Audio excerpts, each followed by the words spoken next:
AeroMexico 668, go around. AeroMexico 668, going around. AeroMexico 668, turn left, heading 265. Left, heading 265. Left, heading 265, AeroMexico 668. Hello, and thank you for joining us for episode 48 of the Aviation News Talk podcast, where we talk about general aviation news and relevant information that pilots like you can use. Today, we're talking about radio communications and other factors that led to AeroMexico Flight 668 flying the wrong instrument approach to the wrong runway at San Francisco last week. And we have Pete Bunce, president of GAMA, the General Aviation Manufacturers Association, talking on several different topics, plus listener questions. A listener asked for advice on getting his multi-engine rating. Plus, coming up on the news, we have the story of a doctor who leaped from an airplane just before it crashed. That's pretty incredible. I've never heard a story like that before. General Electric has a revolutionary new engine, and we'll tell you what makes it so special. And a Cirrus SR20 has been lost in the Gulf of Mexico. And we'll tell you about two automatic systems on board that may have lessened the crash. And finally, we have the story of a pilot's creative marriage proposal and the lady's answer. Welcome to Aviation News Talk, where we talk about general aviation. I'm Max Trescott. I'm here to educate and inform you as a pilot or student pilot. And hey, let's have some fun. I'm going to share my over 40 years of experience as a certificated pilot, author of the G1000 Glass Cockpit Handbook, and the 2008 National Flight Instructor of the Year, and also a specialist in Cirrus aircraft like the SR20 and SR22. Last week in episode 47, we interviewed pilot examiner Jason Blair about the CFI shortage. So if you didn't catch that, you might want to check it out. And here's a little tip. Make sure to listen to the very end of this episode for bloopers. All this and more, and the news starts now.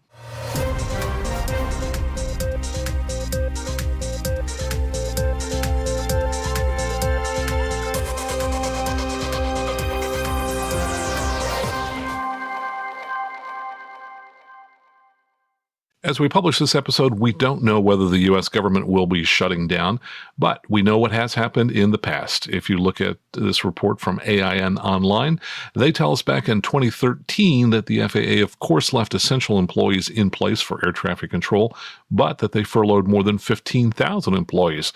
And that closed the aircraft registry in Oklahoma City for the first time. That registry had remained open through previous shutdowns.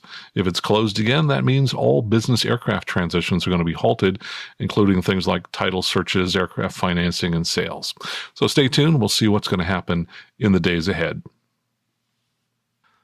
From the dailyrecord.com, that's a newspaper in Morristown, New Jersey, doctor leaps from airplane just prior to crash. Well, on October 16, 2015, according to this story, Dr. Carl Giordano was flying home to Morristown from Bethpage, Long Island, when the plane he was co-piloting developed engine trouble at 6,500 feet. When the plane descended to 30 feet above the ground, the doctor began to plan his escape. He said, quote, "Like in the operating room, you're confronted with a lot of difficulties and you've got to complete them." He said, "I had my left hand on my seatbelt and my right hand just staring at the latch on the door because I knew it's a bumpy landing. Sometimes the doors can buckle and you can't open the door. I'm just waiting for the moment to release them both and get out of the plane.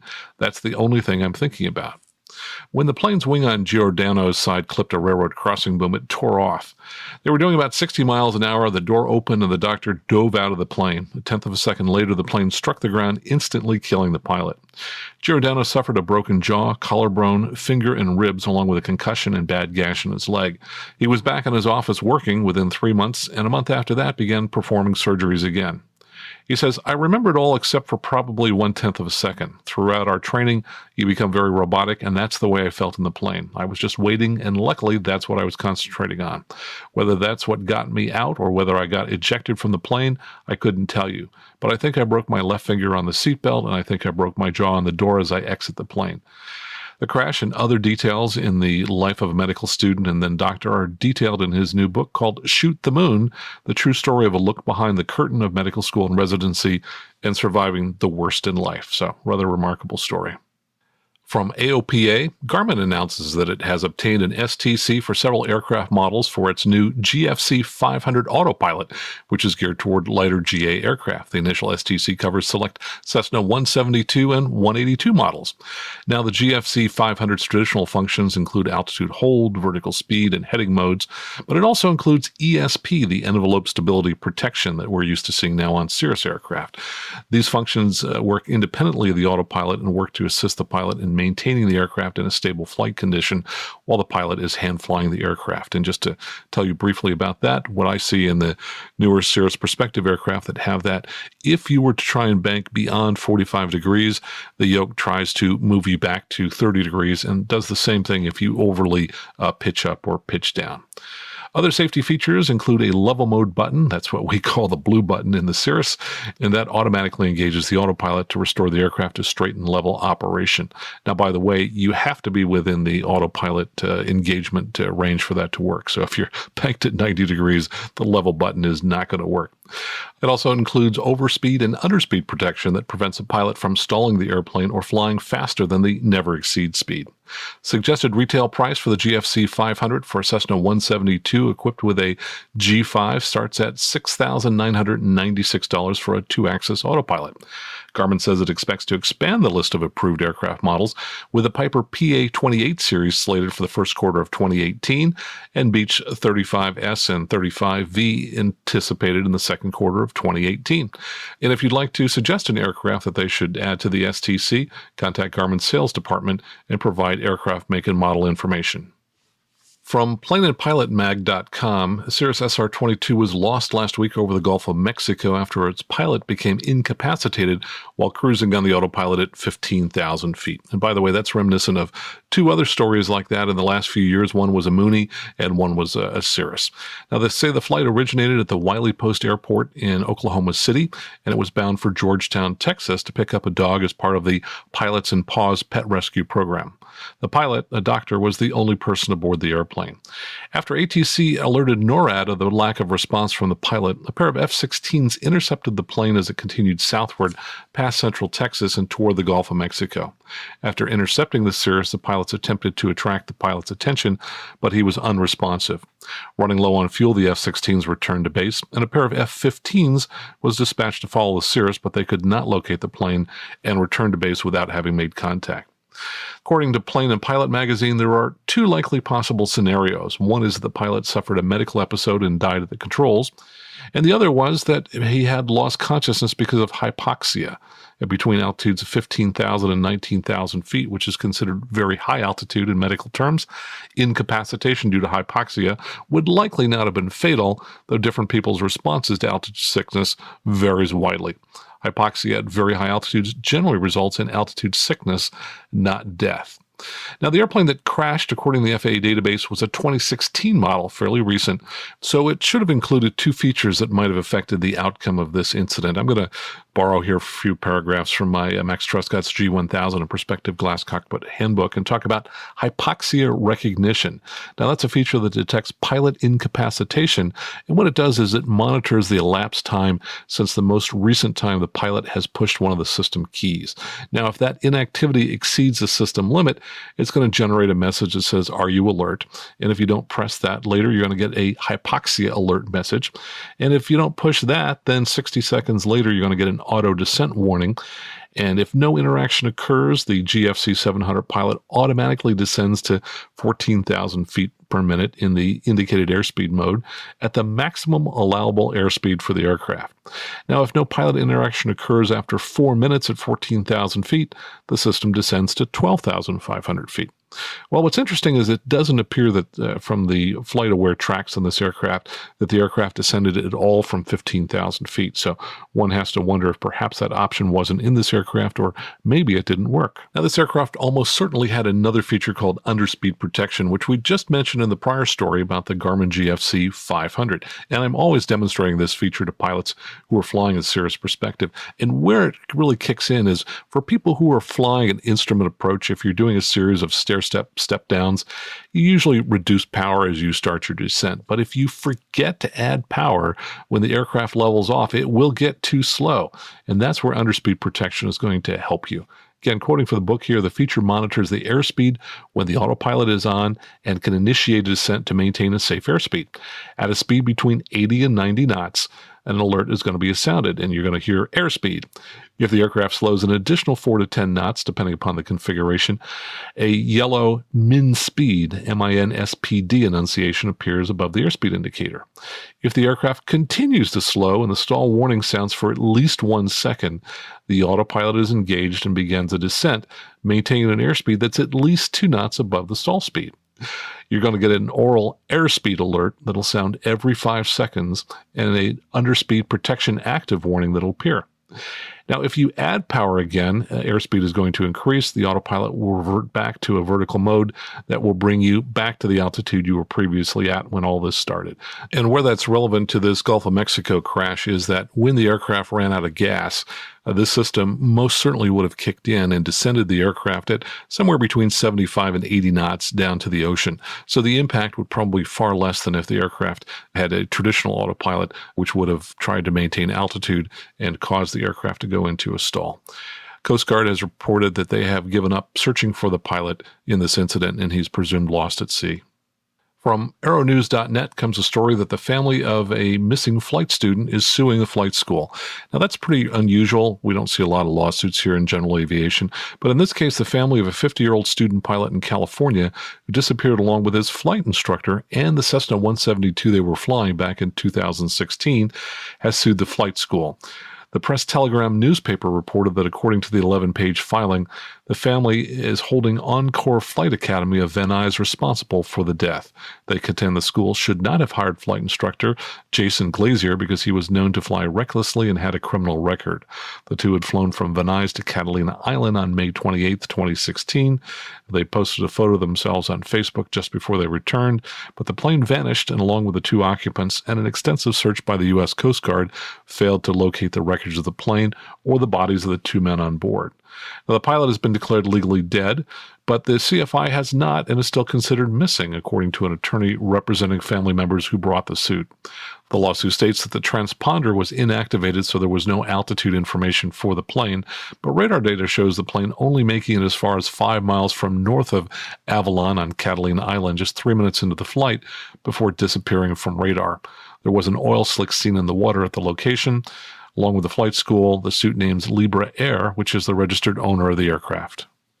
From General Aviation News comes word that the FAA has issued a type certificate for Vulcanair version 1.0. Company officials note that they promised back at AirVenture 2017 that Vulcanair would have certification before year-end, and they met that goal.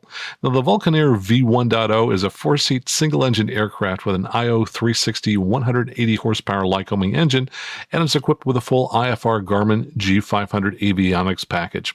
And in looking at a photo of the aircraft, it looks a little bit like a 172, though it's got a really nice skylight top of the cockpit, so you can look up. Of course, it's got the same engine as the Cessna 172, and I would say the lines look just slightly sportier than a standard 172. Now, company officials say that it has been certified in Europe for some time, that it was originally designed for the European Flight School and Aero Club markets. Now, officials say that the aircraft is excellent for training because of its standard constant speed prop, which gives it a maximum cruise speed of 130 knots and a useful load of 919 pounds. They say they've got orders for 60 aircraft on the books, and deliveries will start at Sun and Fun in April in Florida. They say they still have a small number of aircraft available for delivery at the introductory price of $259,000. From Flying Magazine comes a story that GE Aviation has completed the first test run of its advanced Turboprop engine. Now, this is a new clean sheet design that's going to power the upcoming Cessna Denali business turboprop. And this engine, by the way, is going to provide some real competition for the Pratt & Whitney PT6A engine family, which I think has been around for about 50 years now. Now, here's what's special about this engine. GE says it incorporates more 3D printed parts than any production engine in aviation history, and that they comprise about 35% of the turboprop's total parts count. Specifically, they noted that a total of 855 conventionally manufactured parts have been reduced to just 12 additive parts. Now, that's pretty remarkable. Of course, traditional manufacturing uses the subtractive method, where you take a block of metal and you remove metal from it. Here with 3D printing, you're building it up and adding metal to the part, and that really allows a manufacturer to design parts in ways that were impossible before. So you can have, for example, voids, empty spaces within the parts to help reduce the weight. And elsewhere I read that this engine is going to be more than 100 pounds lighter because of using additive parts, so using 3D printing. So this is going to keep this 1,240 shaft horsepower engine on pace for its first flight test with Denali, which is supposed to happen later this year. And believe it or not, GE reports they've spent more than $400 million since 2015 on this new engine program. Pretty exciting. And by the way, most of this work is being done by Avio Aero in Italy, which designed the engine and where it was test run for the first time in December 22nd in the Czech Republic at facilities owned by the former Walter Aircraft Engines, which GE acquired in 2008. In international news, the UK government is going to crack down on the sale of laser pointers. This comes from the National.Scot. They say new measures to tackle the sales of unsafe laser pointers, including strengthening safeguards to stop high-powered lasers from entering the country, have been announced. Ministers said that following a recent increase in the number of incidents involving lasers, additional support will be offered to local authority ports and border teams. Increased checks will be made at borders, including testing products to ensure they are safe. Now, they say more than 150 incidents of eye injuries involving laser printers have been reported since 2013, mostly involving children. And also, this is pretty amazing, in 2016, the Civil Aviation Authority received reports of 1,258 laser incidents. That's just in 1 year, with Heathrow being the most frequent location for reports of the devices being used recklessly. And of course, they say shining a laser at an aircraft is extremely dangerous and has the potential to cause a crash that could be fatal to not only those on board, but people on the ground too. Also in international news, from aeronews.net comes a word that a Chinese electric airplane has gotten a range boost. The RX-1E-A electric plane, developed by Shenyang Aerospace University, has gotten a range boost from about 45 minutes to 2 hours. The electric plane is said to be similar to the Pipistrel Alpha electrode trainer, and it was first unveiled in 2015. Now, this latest variant flew in November of last year, and they've announced that there's going to be a four-place version in development as well. The plane has a cruise speed of 86 knots, a maximum takeoff weight of 1,322 pounds, and a service ceiling of 9,850 feet. The price is reported to be about $145,000. Now, they estimate that the RX-1E-A will cost an estimated $1.45 per hour to operate. Now, that's probably just for the electricity. That couldn't be for the battery replacement, because after probably 1,000 or 2,000 cycles of the batteries, those would have to be replaced. So the true cost per hour is going to be higher than $1.45. Anyway, they say they believe that there's a large demand for a four-place electric airplane and that they intend to continue to improve the performance of electric aircraft. And finally in the news, from foxnews.com comes word of a marriage proposal. Well, Gavin Becker is an aviation student in northern Minnesota, and he just carved out a giant heart in the snow with the words, "Marry me," on the top. Then he took his girlfriend for an airplane ride to get an aerial view of his creation. Now, Gavin's father told KRE-TV that the idea came about as the family sat around chatting about the ways he could propose to his now fiancée, Olivia Toft. That's when they reminisced about how Gavin had asked Olivia to their high school prom by painting "Olivia, you rock" on a rock. The marriage proposal idea grew from there. Now, this University of North Dakota aviation student saw this proposal to fruition by asking for his family to help. The father said it took them 4.5 hours to complete the design with letters that were 25 feet long.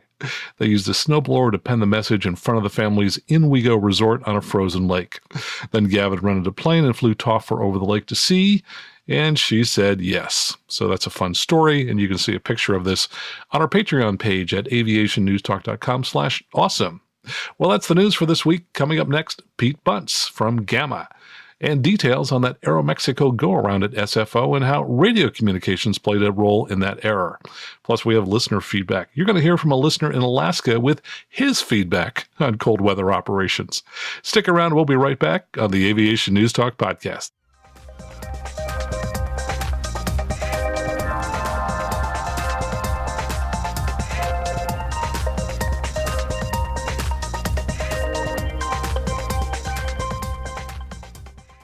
And welcome back. Hey, we're going to have Pete Bunce here in just a minute, but let me tell you how we happen to have Pete.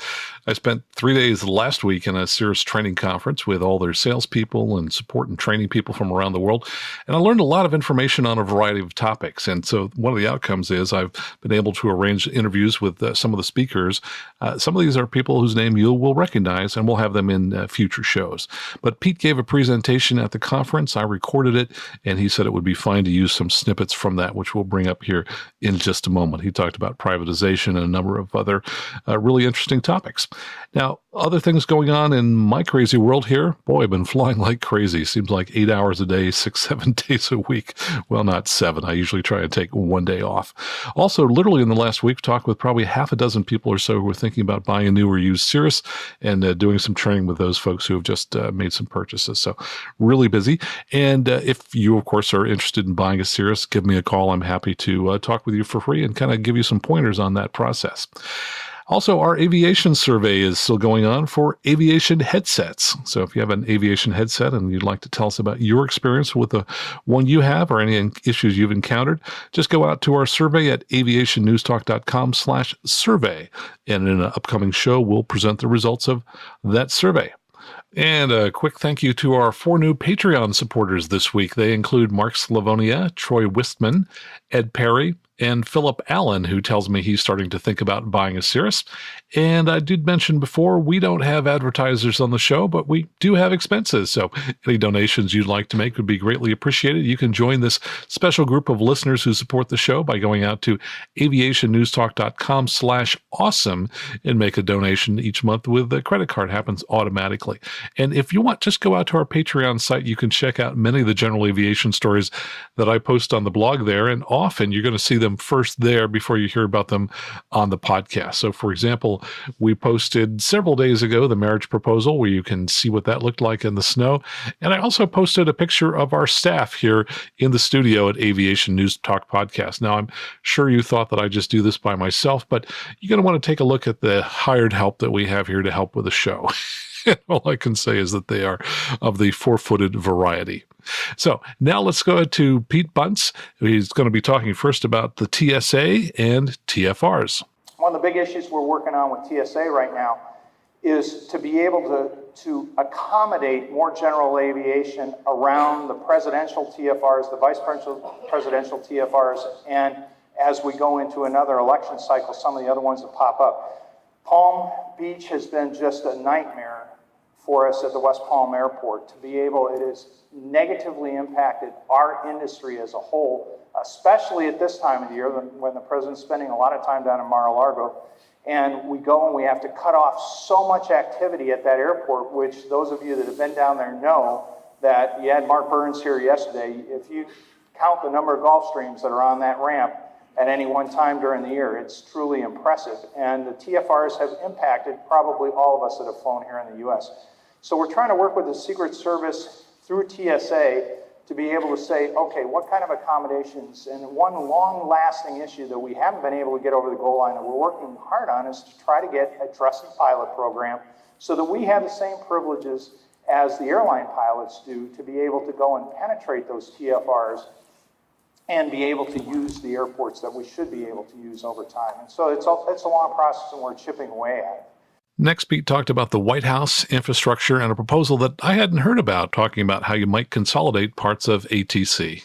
White House, crazy place right now, but we do have allies in the White House. And we've got folks that are working right now to be able to go and structure different packages as we move to infrastructure to go and implement some of the ideas that we put forward. Now, you all know we've been in this tussle about air traffic control reform with both the White House and the Congress as of late.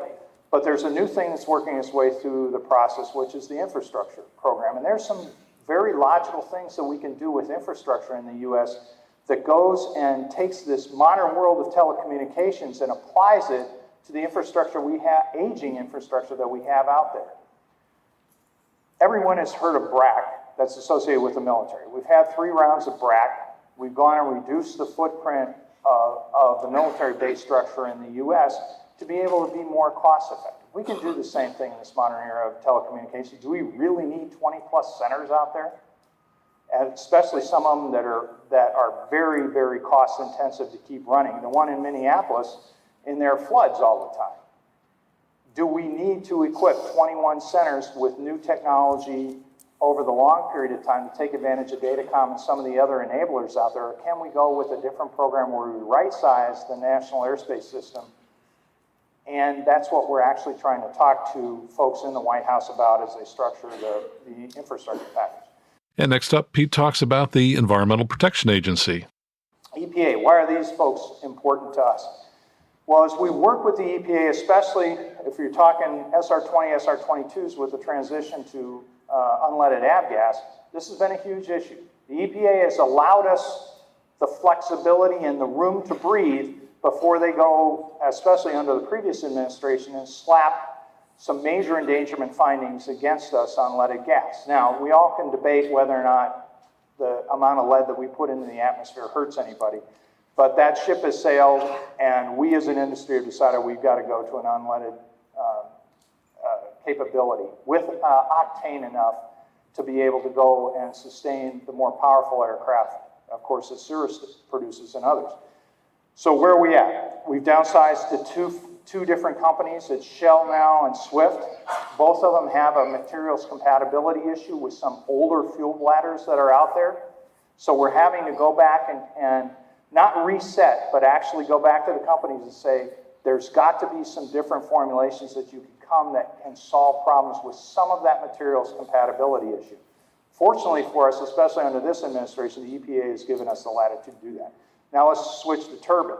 On turbine fuel, we have commitments that we have made through ICAO in 2020 that implement market-based measures for us to be able to go and have carbon neutral growth beyond 2020. What does that mean for you and for customers? Well, at some point, we're going to have to implement something that says the customer is going to have to pay something into the system for the carbon that they throw into the atmosphere. But how would they do that? Well, there may be a way that they can use a bio blend of fuel, and the bio, what you get back from growing the bio, gives you credits that you may be able to go ahead and use so that you don't have to pay some type of carbon tax that's out there. All of these things are starting to be worked. How much the EPA is going to push as we approach 2020 to be able to implement those market-based measures is still an unanswered question, because you know, those of you that pay attention to how this administration is viewing some of the environmental regulations out there, they're not as hard over as previous administrations on some of the things that are global objectives for the environment. So that's a work in progress. Now here's Pete talking about the FAA and the proposed ATC privatization. FAA. Those of you that knew Michael Huerta, he departed the fix last Friday, so it was his last day on the job. We, especially as manufacturers and MRO companies, have been very appreciative for the job he did. The acting administrator now is Dan Elwell, longtime friend of mine, former Air Force, worked as an airline lobbyist for a while, worked at the FAA. The only thing that I'm able to give him a lot of grief about is he's a staunch advocate for ATC privatization, so we have many discussions at Oshkosh over beers of calling each other nasty names over it. I think we as an industry are going to win this one, but he is a good supporter, especially of technology, of getting to know where we're going, and he just got his type rating back last week. Sent me an email on Friday that said he took his check ride and a citation, so he's back flying again, which I think is only good for our industry. So we don't know who will be nominated to take over as FAA administrator. There's all kinds of speculation out there. President Trump's longtime personal pilot, John Duncan is his name, spelled like the Dunkin' Donuts. Good guy, doesn't understand Washington that well because he's never been exposed to it, but he understands flying and flying in the systems and the frustrations of being able to make the system work properly, especially up in the Northeast corridor. So could be another strong ally, but I don't know how that's going to sort itself out. Department of Transportation, they're working on who that nominee will be, but also the Secretary Chow and her team are working very hard to be able to figure out what will be in that infrastructure package and whether or not there'll be another attempt to be able to look at ATC privatization in the infrastructure package. So Administrator Huerta told me about 2 weeks ago when we were together, he said, I asked him if any inputs that he had on his successor, and he said no. He said, but DOT did ask me if there was a path to ATC privatization through the U.S. Congress, and he said, well, obviously on the House there is, but on the Senate there's absolutely no path. And I would agree with that in Congress there is no path to privatization right now. That we have been able to stop that very, very effectively. Pete also talked about ADS-B in his presentation, and afterwards there was a question on ADS-B, and I've combined those two segments here. If we look at what's happening with ADS-B, I would say pistons and turboprops were on a good path of those that will need to be able to have ADS-B, to be able to access the airspace, looking good. Business jets, I'm a little worried about. I'm in the yellow there. Caution, because although we have solutions, the business jet community has been very slow to get aircraft in to be able to go and finish the job, to be able to get that mandate completed. A lot of those business jets also have to do the fans update. Rotorcraft, other than those that fall or fly in the Gulf, they are way behind right now. So will we achieve our objective by January 1st, 2020 to have the fleet converted of those that will fly in ADS-B airspace?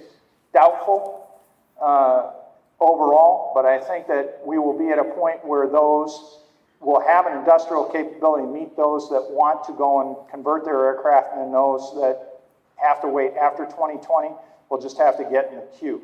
So those are mandates. Right now, nothing is going to change. We as manufacturers will fight any extension to this.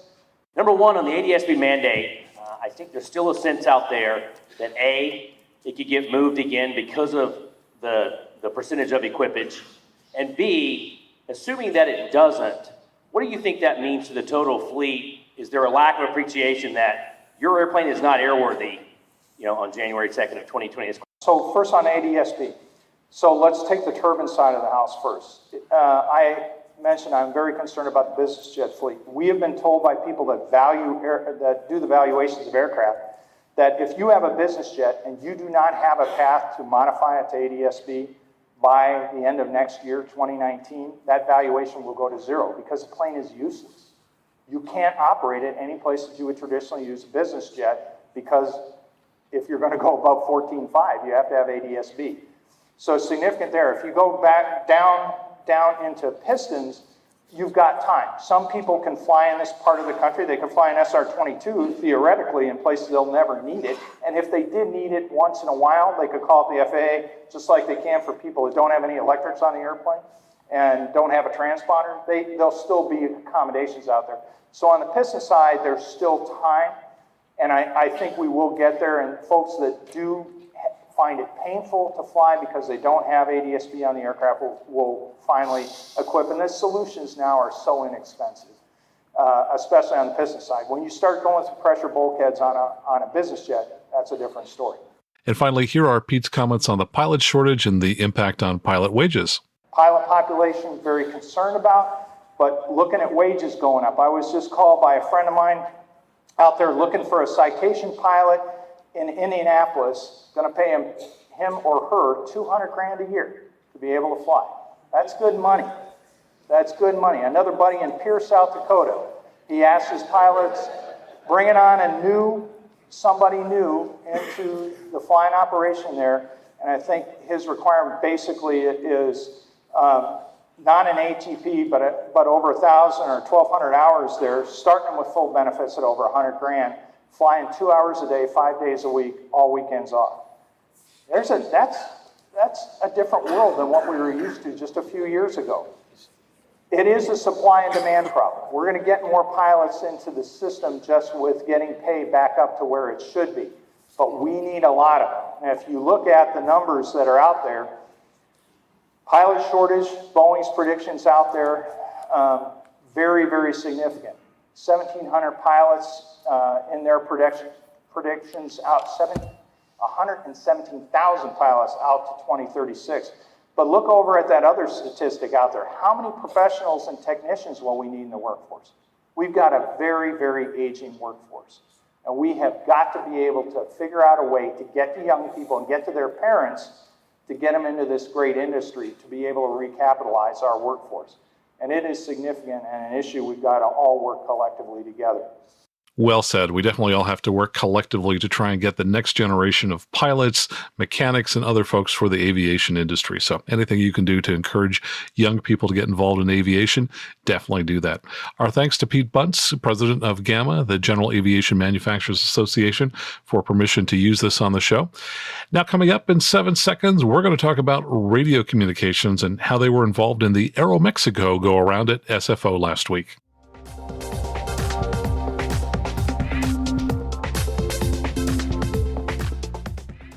And welcome back.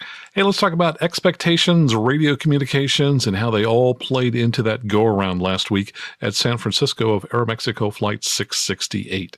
Now, by the way, there was never any aircraft or people in jeopardy. That go-around occurred while the aircraft was still more than a mile away from the airport. But it was kind of interesting since that's the third incident we've had in the last 6 months at San Francisco where there's been some type of misalignment with a runway or a taxiway or miscommunication on the radio. So I think that's why this probably got more attention than it might normally. But first, I want to thank Isaac Alexander, who put me in touch with Tim Jew. Tim is a reporter for our ABC7 news outlet in San Francisco, and he reports on aviation news. Now, he's not a pilot, but he is a UAV Part 107 operator, and he put together a really excellent transcript that looked not just at the moments of the go-around, but going back probably 30, 40 minutes before that, and that's where he found an interesting little piece of tape that I want to play for you here. So I want to thank Tim for pointing that out. And let's just talk about go-arounds in general. Go-arounds are normal. They happen all the time. And as a flight instructor, I'm always encouraging pilots, anytime something doesn't look quite right, just go around. I read recently a report that looked at accidents, and it said something like 84% of all accidents could have been avoided by a timely go-around, which coincidentally is almost identical to what the flying club I fly with here in Palo Alto, the conclusion they came to almost 10 years ago. They looked at all the incidents in the club, and they said about 80% of those could have been prevented by a timely go-around. So, there's certainly nothing wrong with doing a go-around, and I strongly encourage it anytime you have any doubt about the outcome of a landing. Probably the best advice I ever heard years ago about go-arounds was, the moment you start to think in your mind, maybe I should go around, that's the time to go around. So what's significant about this is not that the aircraft had to go around. As I said, that happens, fairly often for a lot of different reasons. But what's really interesting is that they apparently flew the wrong instrument approach to the wrong runway at San Francisco, and that wasn't caught until pretty late in the process. So you might wonder, how could that happen? How is it that the pilots set up the wrong instrument approach? And how was that not caught sooner? So a lot of this has to do with expectations. And what the literature seems to indicate is that your expectations can affect your perceptions. And certainly I've had this experience when I've been flying along. And sometimes I believe that I know what the next radio frequency is going to be, which I usually do because I know the frequencies pretty well in this area. And they will give us a different frequency. And yet, I'll hear what I thought I was going to hear, and it's only because the other pilots in the airplane goes, no, that's not what they said. So my expectations changed my perception of what actually occurred. And I think that relates to what happened with AeroMexico. So the psychology and behavioral economics professor Dan Arley says the way we anticipate something changes the way we perceive it. He says if you think about it more generally, there's a question about how our preconceived notions color our view of reality. What happens when we view the world with glasses that are strongly tinted by our preconceived notions? What these results suggest is an interesting connection between the body and the mind. It suggests that our mind tries to predict the future. By anticipating the future, the mind actually changes our physiology. It prepares us for that future. By doing so, the mind basically gets us to experience the reality that we anticipate.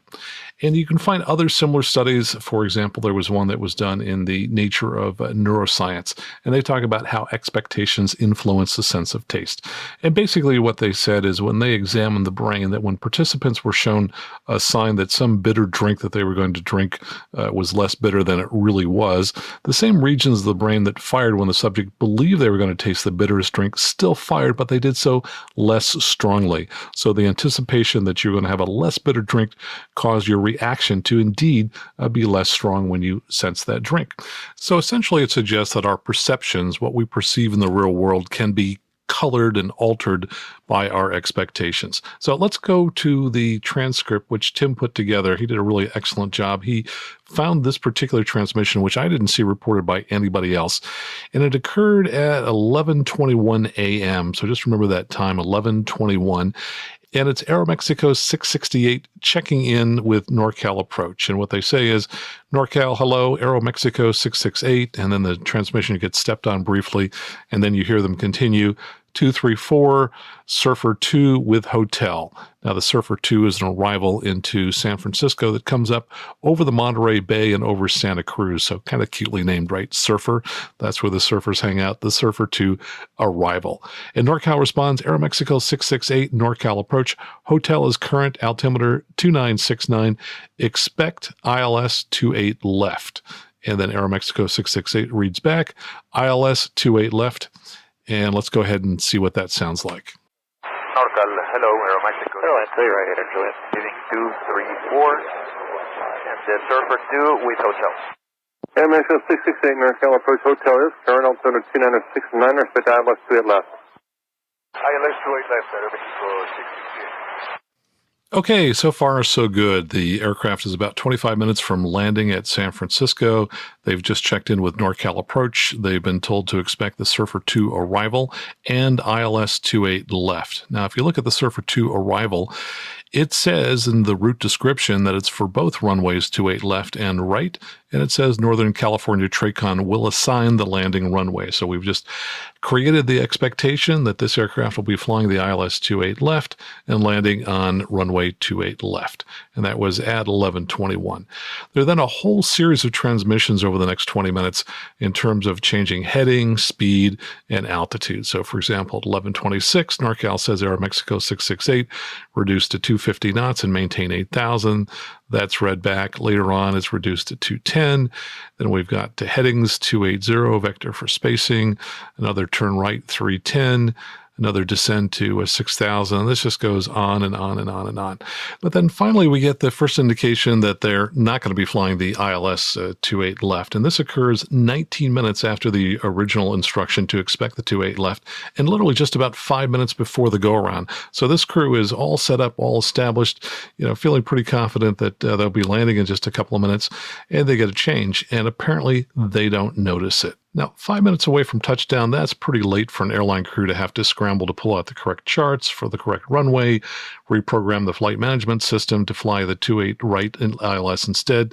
No question, a good crew would be prepared for that kind of last-minute change because they already happen, and they might already have those charts at their fingertips, which would help them accomplish the change, and I would think they could reprogram the system in under a minute if they were on top of the game. Yeah, it's going to be a little bit of a scramble, certainly would be a little bit unexpected, though not totally unusual for that kind of last-minute change.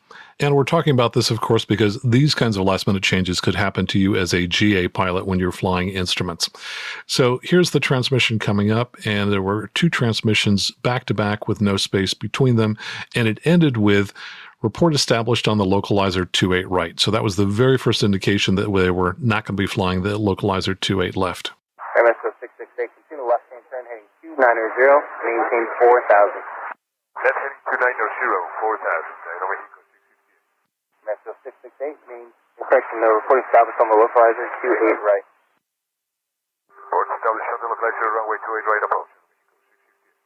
So it's 11:40 in the morning. AeroMexico has just read back to report established on the localizer 28 right, and apparently they've done that mechanically. They haven't really thought about how they are set up for 28 left because that's what they were told to expect 19 minutes ago. There are then a couple more transmissions where they are told to reduce speed, to descend a couple of times. They end up at 2,000 feet. And then finally, AeroMexico 668 says, are we cleared for the ILS? And then they are given their clearance. AeroMexico 668, standby. Roger. AeroMexico 668, 4 miles from DX, cleared ILS runway 28 right approach. Correction, 4 miles maximum, cleared ILS runway 28 right approach. Complete the ILS runway 28 right approach, AeroMexico 668. AeroMexico 668, maintain final approach speed. Final approach speed. All right, you see what happened there? Expectations got reconfirmed there for a second. The controller initially said to the aircraft, you are 4 miles from duet. Now, Duet happens to be a point on the ILS-28 left, for which the aircraft was already set up. And then the controller said, correction, you are 4 miles from Axmal, which is a point on the ILS-28 right, and then cleared him for the approach. So the first part of that transmission mentioning Duet may have reconfirmed for the pilots to some extent that they were headed to the right point, even though it was corrected, and they read back the correct instruction, which was for 28 right. So this crew has now twice read back ILS-28 right, but apparently they're still set up for the ILS-28 left. Well, about a minute later, NorCal then tells them to contact San Francisco Tower on 120.5. They switch to Tower, and when they check in, it's a very, very brief transmission. The check-in is AeroMexico 668 Duet. So he's essentially just reporting his position, which happens to be a point on the ILS-28 left, but remember, he's been cleared for the ILS-28 right. Now, according to reporter Tim Ju, the FAA, when asked about this, said that the tower controller at San Francisco thought that what the AeroMexico aircraft was saying when they said Duet was Juliet. So take a listen and see if it sounds like Duet or Juliet. Regardless, I think it's very easy to confuse. Now, if he had been saying Juliet, that would have indicated that that was the current ATIS information. Not an unusual way for an aircraft to check in, saying that they've got information Juliet. Of course, the tower then responded that they were clear to land for 28 right. AeroMexico read back that they were cleared to land for 28 right. However, they were still lined up for 28 left. So here's that transmission with the tower. AeroMexico 668, Juliet. AeroMexico 668, San Francisco, runway 28 right, clear to land. AeroMexico 668, runway 28 right, clear to land. Okay, the scene is now set. The crew has been cleared to land runway 28 right, and they've read that back correctly, but they're still set up for 28 left. Almost exactly 2 minutes later, here's the next transmission. AeroMexico 668, go around. AeroMexico 668, going around. AeroMexico 668, turn left, heading 265, left, heading 265. Left heading 265, AeroMexico 668. Well, AeroMexico 668 did go around, came back and landed a few minutes later, and then the tower gave them those infamous words, please advise when ready to copy a phone number. It does, if you look at it, look like the pilots were in error here. They've read back 28 right 3 times, twice for the ILS and once for the runway, and yet they appear to have been set up for 28 left the whole time. But I think it all goes back to expectations. They were told early on, expect 28 left. Nothing happened for about 19 minutes, and then 5 minutes from touchdown, they were suddenly told to go to 28 right. So I think the lesson for all of us is to make sure that when we're expecting something, that when it actually happens, that we listen very, very carefully and listen to what they say and not hear what we expected to hear. Coming up next, we have listener feedback on our cold weather operations discussion in episode 46, and this listener knows what he's talking about when he talks about cold weather. We'll be right back.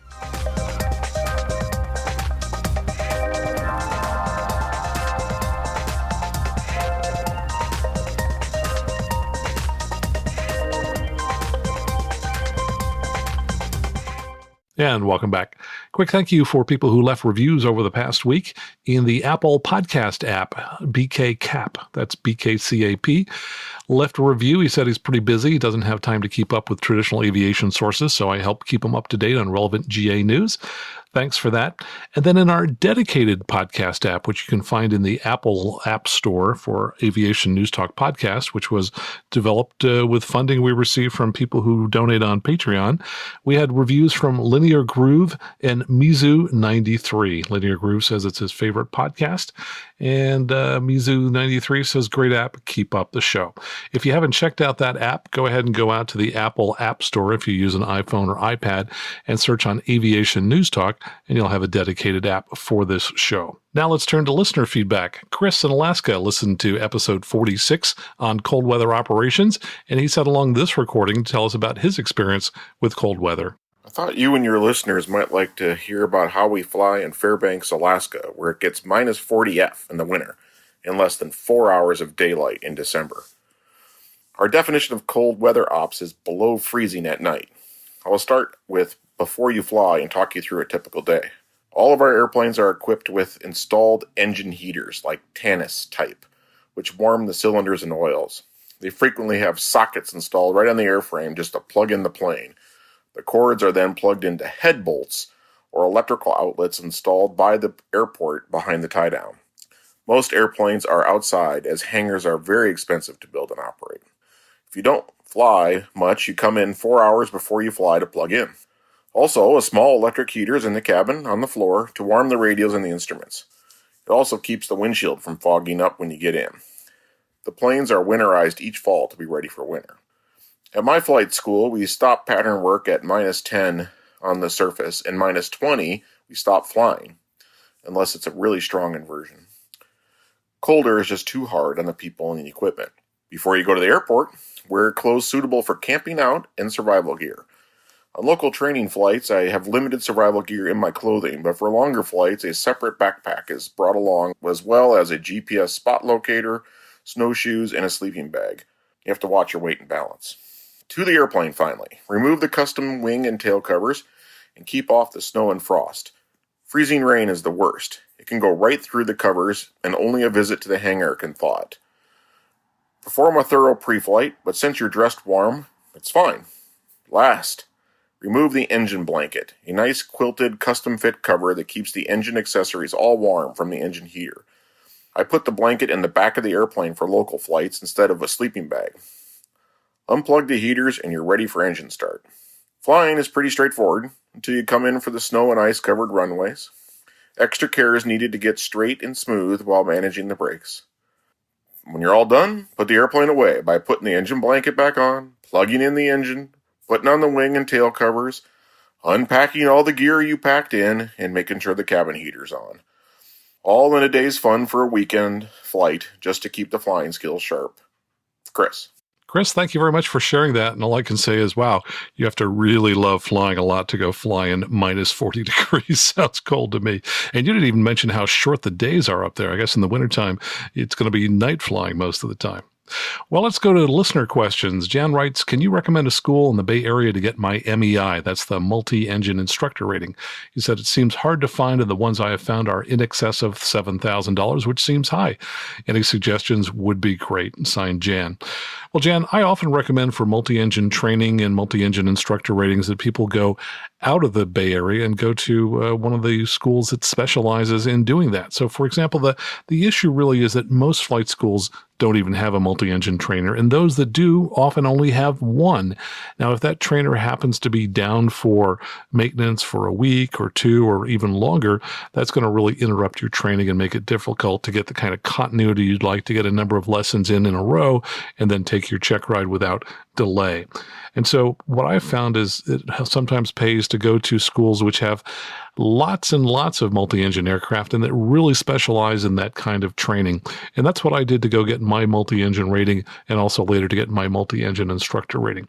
So you can often do this in 3 or 4 days, and it turns out to be a lot faster and sometimes even more cost-effective even when you include airfare and hotel and room and stuff like that. So anyway, that's my recommendation. You might want to look at one of the dedicated schools. And what I did say that when you're done with these, when you get the certificate this way, you're frankly probably barely familiar with the aircraft when you leave, but it's an efficient way to get the certificate, and hopefully you will get more training in the aircraft that you'll eventually be flying. And with that, let me encourage you to listen to the bloopers at the end of the show. But in the meantime, let me ask you for your help. Please take a moment. Think of 1 or 2 of your friends that you think might enjoy this show if only they knew about it. Then later today, contact them. Tell them about the show, because that's how most people find this podcast, is when people like you take a moment, tell them about the show. And if they're not familiar with what a podcast is, just send them out to the Apple App Store and they can download our dedicated Aviation News Talk podcast app. And if you think that someday you might buy a new or slightly used Cirrus, please contact me now so I can help arrange a free demo flight for you if you're thinking about a new Cirrus and help you understand the many factors, many of which are not obvious if you're buying a new versus a slightly used Cirrus. I specialize in the Cirrus and work with people around the world. Until next time, fly safely, have fun, and keep the blue side up.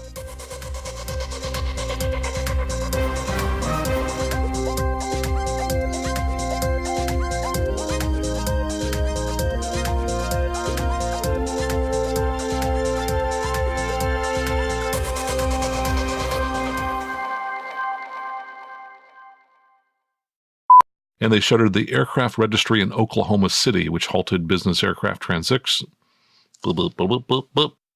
have been reduced to just 12 additive parts, including sumps, bearing housings, frames, exhaust cases, combustor linear, and all this other stuff, whatever it is.